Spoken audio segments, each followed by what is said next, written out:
While renovating an old house, the man accidentally discovered a strange and mysterious drawer. Curious, he crouched down to take a closer look and noticed something seemingly valuable hidden inside. Carefully, he reached in and pulled it out, only to find a centuries-old pastry box. Thinking it might contain some treasure, he eagerly opened it. However, all he found inside was a box of matches, a wristwatch, and an old photograph of a young woman in a wedding dress. As he studied the girl's face, trying to recall where he had seen her before, a sudden typhoon warning blared. He and his brother quickly moved their equipment into the house. As they boarded up the windows, the lights inside suddenly went out, and the sky outside turned dark with thunder and lightning flashing ominously. Sean rushed down to the basement. The moment he reached out to touch the electrical panel, he felt as if he were plummeting into an endless abyss. A searing headache struck him, forcing him to curl up in pain. After a moment, the pressure gauge on the wall spun wildly, and Sean's senses finally returned. He quickly got up to check the circuit breaker, but everything seemed normal.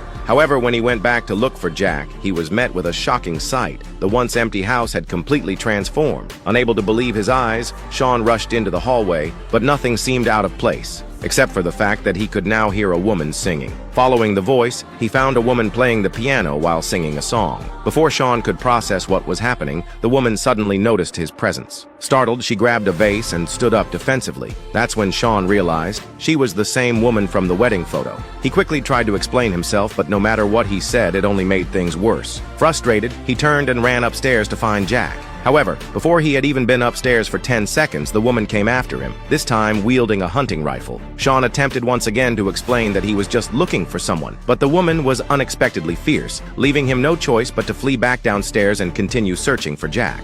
Just then, the woman suddenly noticed a horse-drawn carriage outside. Her expression turned to panic as she frantically exclaimed that her mother was coming home. Without hesitation, she shoved Sean out through the back door. But as soon as Sean stepped outside, he noticed something was off about the carriage. Looking around, he was even more bewildered. What was once a bustling modern city had turned into a muddy rural village. Luxury sports cars had been replaced by old-fashioned four-wheeled carts. Even the posters on the bar's entrance displayed the 1919 prohibition law.